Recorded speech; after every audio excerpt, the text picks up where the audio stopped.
दूध पेताय का विष पेताय? दुधामध्ये काहीतरी सापडलं. अमूलच्या दुधामध्ये काहीतरी सापडलं. कंट्री डिलाईटच्या दुधामध्ये काहीतरी सापडलं. अशा खूप साऱ्या बातम्या तुम्ही बघितल्या असतील. बातम्या बघा, ही बघा बातमी, ही बघा, ही बघा किंवा YouTubeचे व्हिडिओ बघा किंवा Instaला पण खूप सारे व्हिडिओ येत आहेत सध्या आणि तर हे नेमकं बातमी आली आहे कुठून? तर एका इंडिपेंडंट रिसर्च लॅबने हा रिपोर्ट पाठवला. म्हणजे त्यांच्या YouTube चॅनलवर टाकला त्यांनी आणि ते म्हणले, की अमूलच्या दुधामध्ये कॉलिफॉर्म नावाचा बॅक्टेरिया आढळलाय. तर हा जो कॉलिफॉर्म नावाचा बॅक्टेरिया आहे तो अ, आढळत असतो गाईच्या शेणामध्ये किंवा माणसाच्या शेणामध्ये. म्हणजे कळलंच असेल तुम्हाला काय म्हणायचं मला. तर हा बॅक्टेरिया आढळलाय म्हणता येते, की अमूलच्या दुधामध्ये. ही झाली बातमी. पण याच्या बातमीच्या पाठीमागं काय आहे हे जाणणं खूप महत्त्वाचं आहे. तर भारतातलं जे दुधाचं डेअरी मार्केट आहे, ते आहे जवळपास 14,00,000 कोटींचं.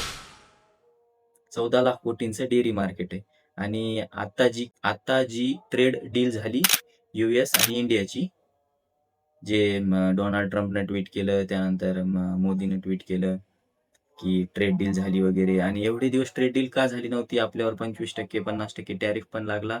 पहिलं कारण होतं, की भारत अमेरिकेकडून तेल विकत घ्यायला आहे. दुसरं कारण होतं, की बाहेरून जे प्रॉडक्ट आपण इम्पोर्ट करतो त्याच्यावर खूप सारी इम्पोर्ट ड्युटी लागते. जवळ 100% टक्क्यापर्यंत लागते. म्हणून हे टॅरिफ बसलेले होते आपल्यावर. आणि ही ट्रेड डील झाली. मग त्यानंतर कॉमर्स मिनिस्टर पियुष गोयल हे मीडियामध्ये जाऊन इकडे-तिकडे जाऊन सांगताय, की फार्मर सिक्युअर आहेत, फार्मर सिक्युअर आहेत, फार्मर प्रोड्यूस सिक्युअर आहे. म्हणजे शेतकरी जे उत्पादन वगैरे करतायत त्याला काही धोका होणार नाही. आणि एवढे दिवस फक्त ॲग्रीकल्चरल प्रॉडक्ट्समुळंच भारतावर हे ट्रेड डील जी थांबली होती, ती थांबवली होती भारत सरकारनं, की जे जी-एम क्रॉप्स आहेत म्हणजे जेनेटिकली मॉडिफाईड क्रॉप्स आहेत, त्याच्यातलं फक्त एकच क्रॉप आहे जे आपण वापरतो. अमेरिकेकडून इम्पोर्ट पण करतो किंवा त्याच्या बिया वापरतो आणि ते क्रॉप म्हणजे आपलं बीटी कॉटन म्हणजे आपलं कापूस. याच्या व्यतिरिक्त आपण कुठलाही प्रॉडक्ट अमेरिकेकडून घेत नाहीत. कारण भारतात अशी शंका आहे रिसर्चर लोकांमध्ये, की भारतीय लोकं जे आहेत त्यांच्यावर ह्या जेनेटिकली मॉडिफाईड जी-एम क्रॉपचा दुष्परिणाम होऊ शकतो किंवा भविष्यामध्ये त्यांना कॅन्सरसारखे रोग होऊ शकतात किंवा आपल्याला नेमकं माहीतच नाही की काय होईल. मग एवढ्या मोठ्या 150 कोटीच्या लोकांचं आयुष्य कशाला धोक्यात घालायचं म्हणून भारत ते घेतच नाही आणि आपण आपले ट्रॅडिशनल जे आपण अगोदरपासून घेत आलोय तेच उत्पादन शेतीचं घेत राहतो. पण आता यामध्ये झालंय असं, की ही जी ट्रेड डील आहे, या ट्रेड डीलमध्ये एक लूपहोल सापडलाय. जशी कायद्यामध्ये पण काहीतरी पळवाटा शोधतात, तसा एक पळवाट सापडली आहे, असं म्हणणं आलंय, की आणि ते आहे डी-डी-जी-एस. डी-डी-जी-एस म्हणजे डिस्टिलर्स ड्राईड ग्रेन्स अँड सॉल्युबल्स.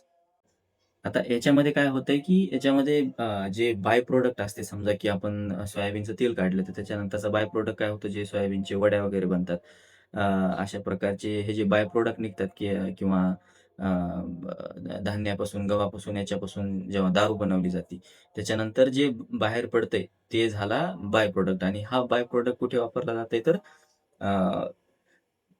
प्राण्याला खाण्यासाठी आणि मेन म्हणजे पोल्ट्रीला खाण्यासाठी जे बॉयलर कोंबड्या वगैरे असतात आपण त्यांना करतो आणि पोल्ट्रीचं मार्केट सुद्धा भारतामध्ये जवळपास $8 बिलियन आहे. म्हणजे $1 बिलियन म्हणजे 9,000 कोटी जवळपास आणि मग ते तुम्ही गुणाकार करू शकता. तर 8×9 72,000 कोटीचं मार्केट. तर अशा प्रकारे हे जे आणि हा जो सर्व मग मग त्यांना याच्यात पण घुसायचं मग ह्या मार्केटमध्ये घुसायचे. हा झाला साइडचा अँगल. पण याच्यामध्ये मेन अँगल हा आहे, की बाबा त्यांना त्यांचं डेअरी प्रॉडक्ट पण भारतामध्ये आणायचं मग डेअरी प्रॉडक्ट भारतामध्ये आणायला भारत तर हे सांगू शकतं ना, की बाबा आमच्याकडे आधीच खूप सारं दूध आहे. आम्ही दूध उत्पादनात अग्रेसर आहेत. मग आम्हाला तुमचं दूध नकोय. पण त्यांना तर ते दूध आणायचंय. मग दूध आणायचं कसं? बरं आणायचं तर मग भारतातल्या लोकांना समजून कसं सांगायचं, की तुम्ही आमचं दूध घ्या.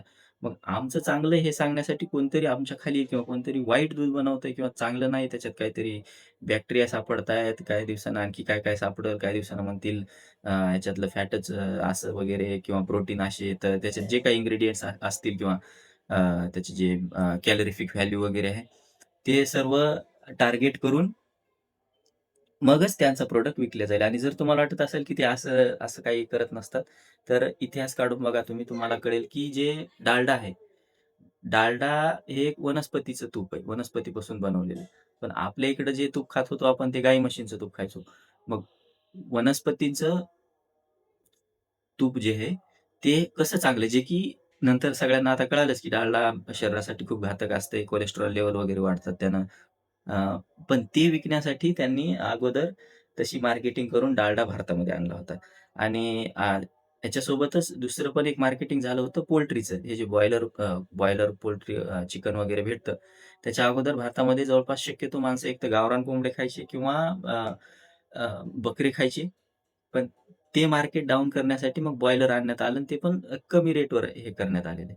तिसरं एक उदाहरण जे आहे ते आहे थम्स आता थम्स काही एवढा शरीरासाठी चांगला नाही. पण तरी पण थम्स सोबत पण असंच झालेलं आहे. थम्स हे एक इंडियन ब्रँड आहे.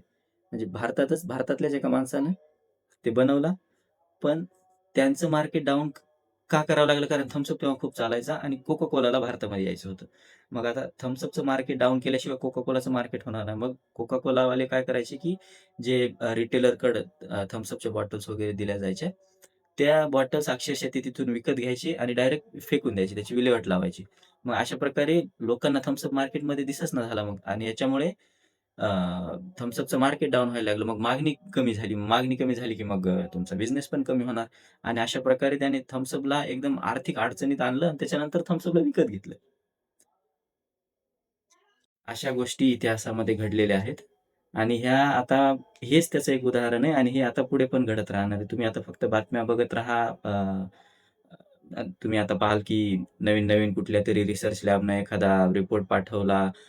संशोधनामध्ये असं काहीतरी आढळून आलं. अ, अशा बातम्या दाखवून असे अ, अ, हे जे इन्फ्लुएन्सर्स असतात किंवा जे हेल्थ एन्थुसियास्ट असतात, त्यांच्याकडून अशा बातम्या पेरल्या जातील. काहीतरी असं वेगवेगळं सांगितलं जाईल आणि असं करून भारतातले हे शेतीविषयक किंवा शेतीपूरक हे जे मार्केट आहे, ते मार्केट कॅप्चर करण्याचा पूर्ण प्रयत्न केला जाईल. आणि हे थांबवण्यासाठी आपल्याला जागरूक राहणं खूप गरजेचं आहे आणि त्याबरोबरच भारतीय प्रॉडक्टलाच प्राधान्य देणं त्याहीपेक्षा जास्त गरजेचं आहे. आपल्याला माहिती आहे ते काय बनवतात पिझ्झा, बर्गर, फ्रेंच फ्राईज हे त्यांचे प्रॉडक्ट आपण बघितलेत. आपल्या सर्वांना माहिती आहे त्याच्यातून किती एनर्जी भेटते आणि काय भेटते. फक्त शो ऑफच्या गोष्टी असतात त्या सर्व.